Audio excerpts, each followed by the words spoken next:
On revient à cette guerre. Sylvia Micon vous a esquissé le contour de cette nouvelle action décidée, décrétée par Donald Trump et Marco Rubio, dont on parlait d'ailleurs tout à l'heure. Merci Brandon de nous avoir rejoints. Le président américain rechigne peut-être à envoyer des armes en Ukraine pour frapper la Russie.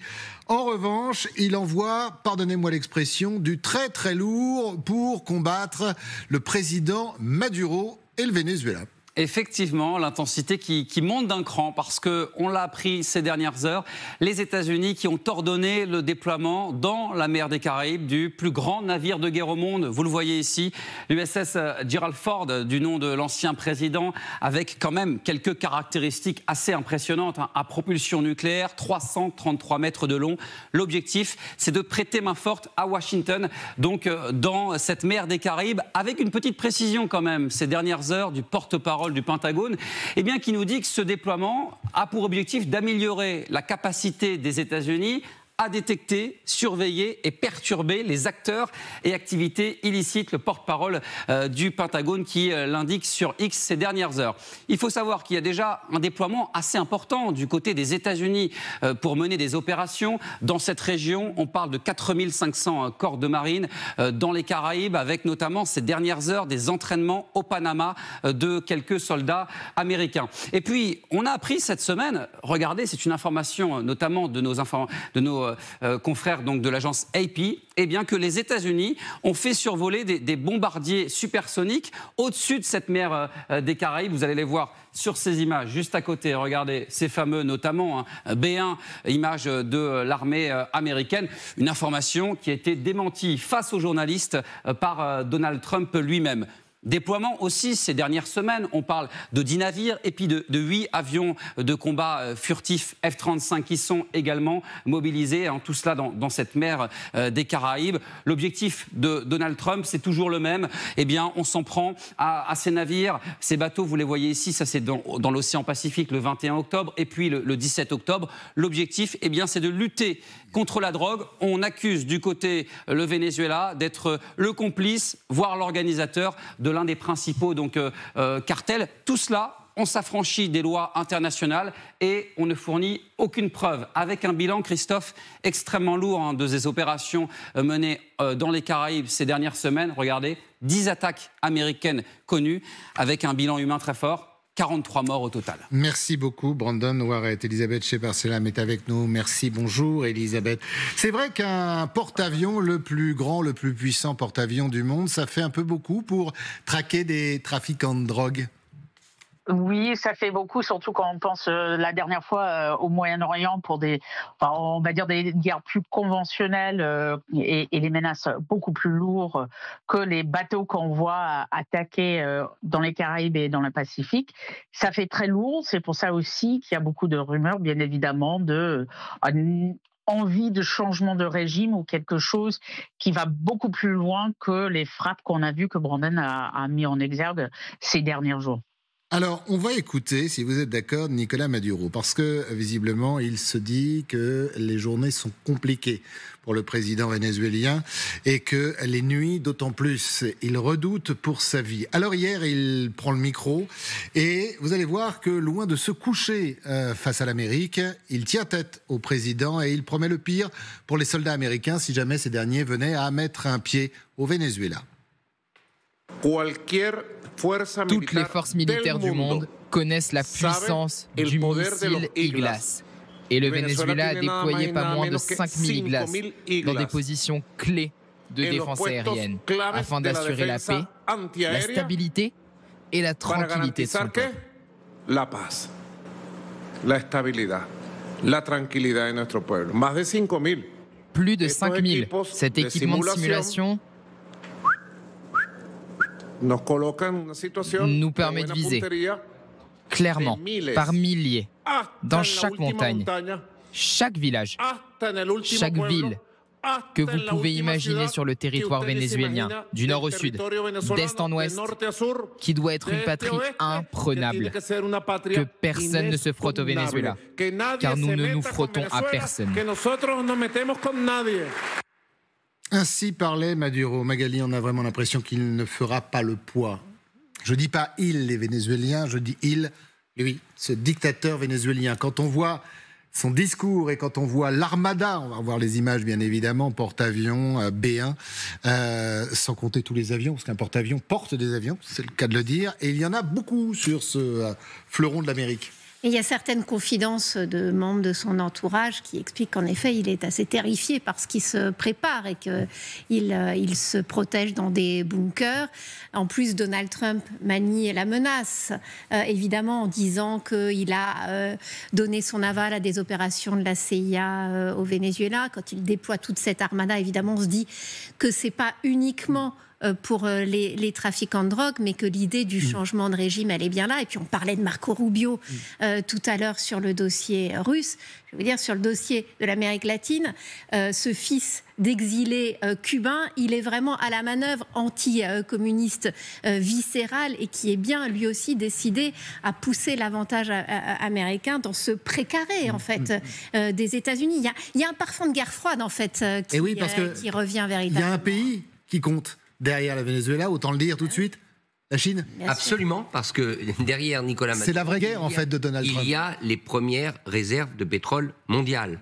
On l'oublie parce que quand on dit pétrole, on pense au Golfe Persique, on pense à l'Arabie Saoudite, mais le Venezuela est assis sur d'énormes réserves de pétrole. Je crois que c'est 350 milliards de barils si je ne me trompe pas. La Chine en importe à peu près 500 000 barils par jour. Et donc vous avez bien compris qu'au moment où Trump met la pression sur les compagnies chinoises qui importent du pétrole russe, il met aussi la pression sur le Venezuela, principal fournisseur de pétrole à la Chine. Or la Chine, eh bien, elle n'en a pas de pétrole. Et donc son économie dépend complètement de ses approvisionnements énergétiques. Là encore, sur ce dossier-là, Trump fait preuve de cohérence. Et par ailleurs, le pétrole, Trump, il adore, c'est son truc. Et l'une des premières compagnies implantées au Venezuela, c'est Chevron, la compagnie américaine. Donc bien évidemment, ça veut dire qu'il étend sa sphère d'influence. C'est le discours de Trump qu'on connaît. Au fond, toute l'Amérique, tout le continent américain lui appartient. Elle va être extraordinaire cette rencontre cette semaine entre Xi Jinping et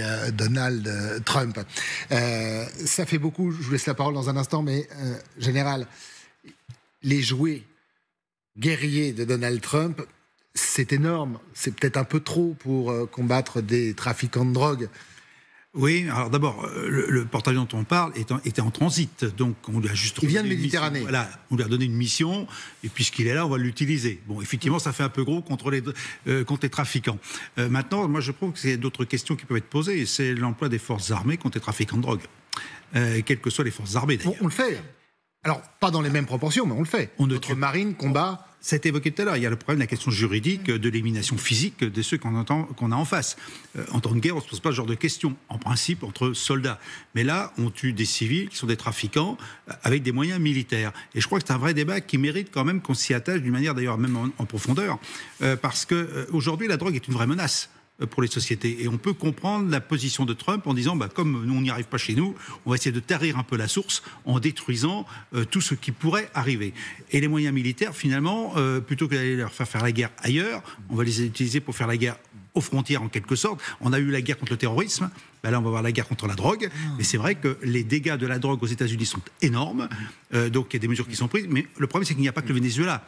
Le Venezuela ne produit pas de drogue à ma connaissance, c'est une zone de transit venant de Colombie en particulier. C'est pour ça d'ailleurs le président colombien d'ailleurs s'inquiète un peu de son sort futur. Il vient d'avoir des sanctions. Donc on a un problème effectivement qui à mon avis mérite d'être posé, y compris dans nos démocraties. Quels sont les moyens utilisés contre les trafiquants de drogue et effectivement l'emploi de la force, y compris d'ailleurs sans jugement. C'est une vraie question. En général, il me semble qu'en France, on utilise l'armée contre les trafiquants d'or et les orpailleurs en Guyane.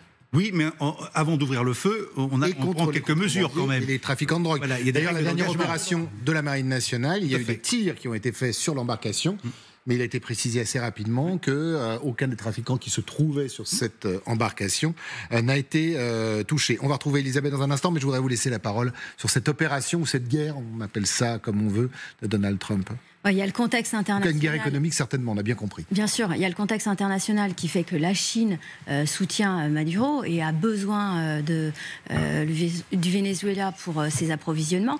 Et puis, il y a un alignement des planètes pour les Américains avec un contexte économique qui est chaotique à nouveau au Venezuela, avec un contexte politique, avec un régime autoritaire qui est très contesté, où il y a eu encore 100 morts de civils dans une manifestation, et qui est aussi à déstabiliser le pouvoir militaire. Donc la CIA peut en jouer.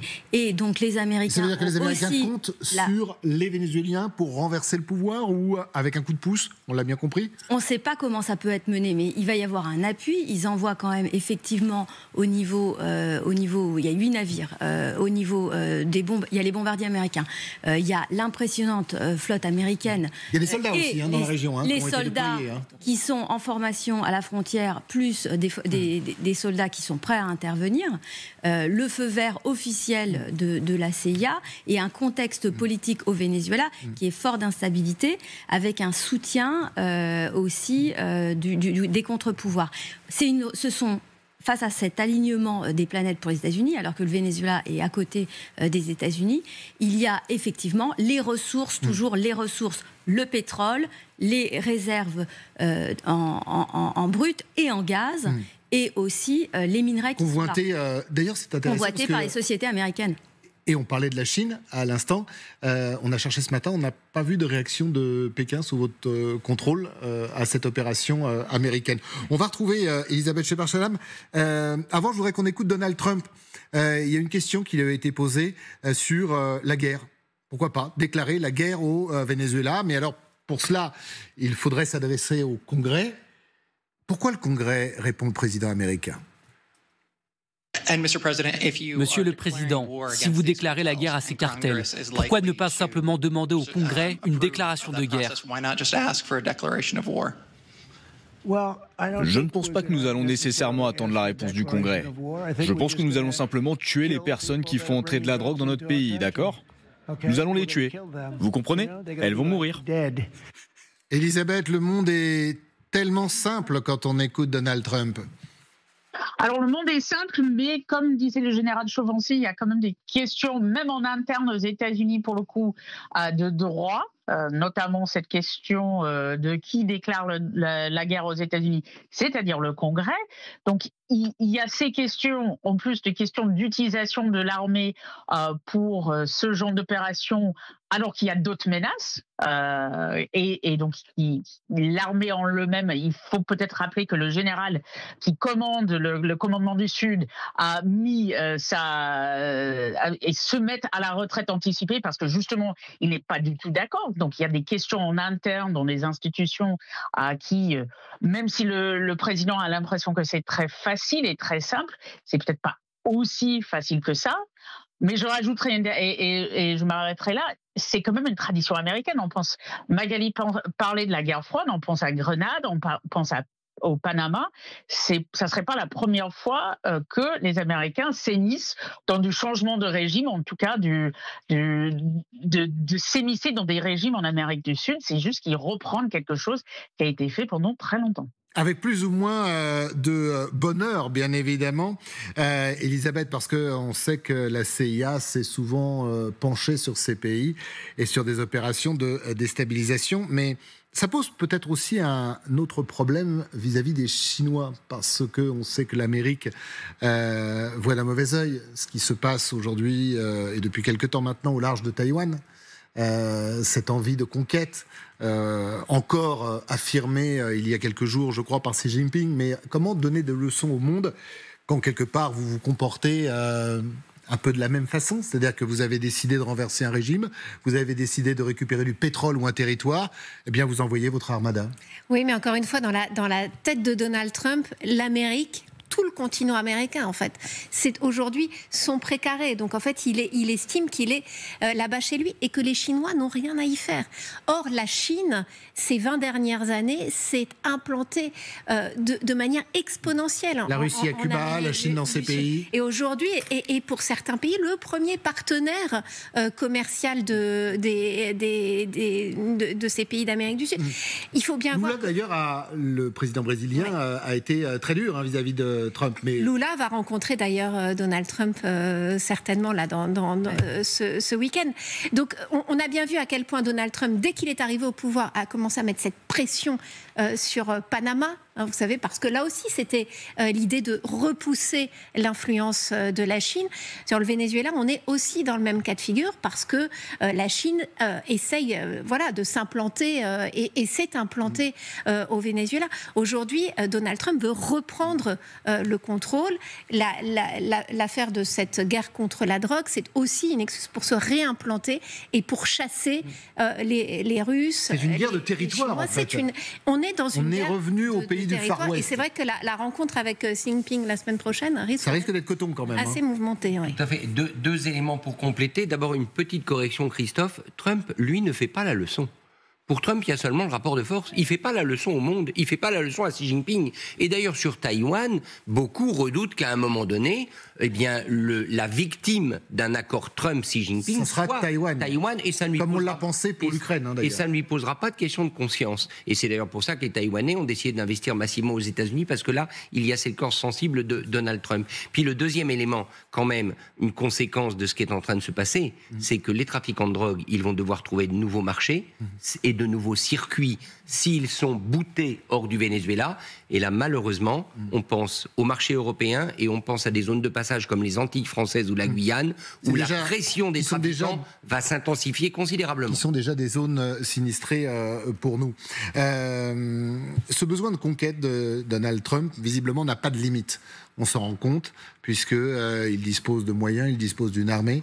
Mais est-ce qu'il peut y avoir aujourd'hui une confrontation directe entre la Chine, les États-Unis et peut-être même dans cette partie des Russes? Est-ce que c'est l'autre guerre? Mais là, au large de l'Amérique latine? Pas militaire, mais en tout cas de puissance. Parce que ce sont des territoires qu'ils se partagent. Ce qui vient d'être évoqué, c'est le rapport de force. C'est le rapport de force avec qui sera la première puissance mondiale, alors que pour l'instant ce sont les États-Unis, mais qui sont contestés, et que les États-Unis veulent le rester. Mais faire la guerre... Donc le gendarme du monde revient? Moi, j'ai le sentiment que le gendarme du monde s'était effacé, puis il revient, mais avec peut-être une vision beaucoup plus centrée sur les États-Unis que sur le reste du monde. Alors qu'avec Biden et tous les autres, c'était finalement, il se passe quelque chose en Europe, on est concerné. Trump, c'est l'Amérique d'abord.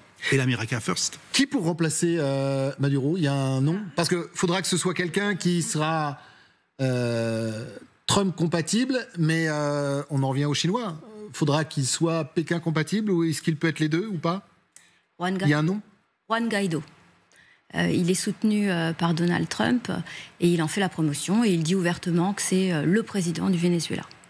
Attention quand même, parce que imaginons un Maduro assassiné ou exfiltré. Qui nous dit que ce n'est pas dans l'entourage de Maduro que quelqu'un va se réimposer? Et ça, c'est souvent ça dans l'entourage des dictateurs, c'est-à-dire qu'ils profitent... Bien sûr. Et là, il y a notamment le ministre de la Justice, de la Sécurité, qui est en pole position. Il y a des durs parmi les durs qui pourraient aussi prendre la suite. Donc, en fait, quel est le scénario qu'envisage l'Amérique, enfin les États-Unis? Est-ce que, en effet, ils vont réussir à placer leur pion à la place? Est-ce que le régime va s'auto-régénérer pour essayer de mettre quelqu'un d'autre à la place de Maduro s'il était exfiltré ou assassiné, que sais-je? On est dans un moment qui est un moment extrêmement suspendu, enfin extrêmement flou, où attention à ne pas avoir pire que le mal aussi, même si Maduro a ruiné son pays, est le pire des... Oui, parce que peu de gens vont regretter quand même Maduro. Peu de gens, bien sûr, Maduro, ça fait 12-13 ans qu'il est au pouvoir, après Chavez, il a ruiné le Venezuela, qui est un pays... Des ressources avec des centaines de morts, d'exécutions sommaires, Caroline nous le disait. Juste, je vais vous laisser la parole dans un instant. Moi, je voudrais revenir sur ce qu'a dit, je crois que c'est hier, Pete Hegseth, le patron du Pentagone. Regardez alors, parce qu'il fait un rapprochement curieux entre Maduro, le régime vénézuélien et des terroristes. Si vous êtes un narcoterroriste trafiquant de la drogue dans notre hémisphère, nous vous traiterons comme nous traitons Al-Qaïda. De jour comme de nuit, nous cartographierons vos réseaux, nous traquerons vos individus, nous vous traquerons et vous éliminerons. Pas de problème pour le général Chauvency. Il faut remarquer qu'il y a énormément de séries ou de films américains qui ne parlent que de ça. Et je ne pense pas qu'ils s'appuient uniquement sur de la fiction. Ça fait des années qu'on a ce genre d'opérations spéciales qui vont éliminer des trafiquants de drogue. On l'a régulièrement sur les chaînes de télévision ou de cinéma américaines. Donc je ne pense pas qu'il y ait de fumée sans feu. Et je me souviens parfaitement quand j'étais en activité, on a eu un séminaire... Et de là à comparer à des terroristes d'Al-Qaïda. Le mot terroriste... Et on sait ce qui est arrivé... fut une époque au patron d'Al-Qaïda. Non, mais le mot terroriste est sans doute... à Pablo Escobar aussi. Aussi. Le mot terroriste est peut-être un peu fort, mais peu importe. Ça veut dire qu'on met tout ça dans le même sac et tous ceux qui menacent les États-Unis seront détruits. Et ce que je voulais dire... Et ça, c'est un message général? Ah oui. Ah oui, sans aucun doute. Mais je vous dis, je vais y arriver. Donc je suis allé aux États-Unis il y a une quinzaine d'années et le commandement militaire américain était déjà concerné par la lutte contre la drogue. On a eu des exposés, des conférences, notamment par les opérations psychologiques, mais pas uniquement. Ils combattaient la drogue en Colombie en particulier. Donc ça fait partie des missions des forces armées. Alors peut-être pas au point de tuer les gens officiellement. Maintenant, officieusement, je n'en sais rien. Mais néanmoins, ça fait partie de la mission des États-Unis aujourd'hui. Donc finalement, qu'est-ce qu'on a? On a simplement la réalité. Trump dit « j'assume ». Alors qu'avant, il n'assumait pas. Et effectivement, notre problème à nous, ça va être, en démocratie, est-ce qu'on peut tuer des narcotrafiquants? Par contre, si on leur met le qualificatif de terroriste, ben voilà, c'est pas mal. Juridiquement, on peut y aller. C'est ce que fait Pete Hegseth. Elisabeth, le général tout à l'heure reparlait de ce gendarme du monde qui est redevenu l'Amérique. Vous y croyez? Et ça plaît aux Américains? Alors moi j'ai plus l'impression qu'on ne revient pas sur le gendarme du monde, mais plutôt sur le côté peut-être Roosevelt, c'est-à-dire vous vous occupez de votre sphère d'influence et moi je m'occupe du mien. Et comme disait je crois Magali tout à l'heure, pour Trump, les États-Unis, son sphère d'influence, c'est tout autour. On pense au Groenland, au Panama, au Canada, et maintenant en Amérique du Sud. Mais peut-être pas au-delà, parce que quelqu'un a mentionné du fait que si demain Taïwan se retrouve en difficulté, il est moins probable aujourd'hui que les Américains peut-être portent secours. Donc je ne sais pas si c'est gendarme du monde ou America First, mais surtout Amérique dans un sens un peu plus élargi géographiquement. C'est très intéressant, Magali, ce que dit Elisabeth, parce que l'Amérique reste encore un de nos partenaires dans d'autres conflits et pas que. Est-ce que ça nous fait peur, vous qui êtes souvent au contact de diplomates, que ce soit à Bruxelles ou au Quai d'Orsay? Est-ce qu'on a peur de cette Amérique qui déploie une armada incroyable? On a clairement compris qu'on avait complètement changé d'époque et qu'on était finalement revenu à l'ère des empires, en fait, où chacun voulait en effet asseoir son autorité dans sa sphère d'influence. Vous posiez la question, est-ce que ça marche aux États-Unis? Est-ce que les électeurs de Donald Trump sont heureux de ça? C'est ce qu'ils ont demandé.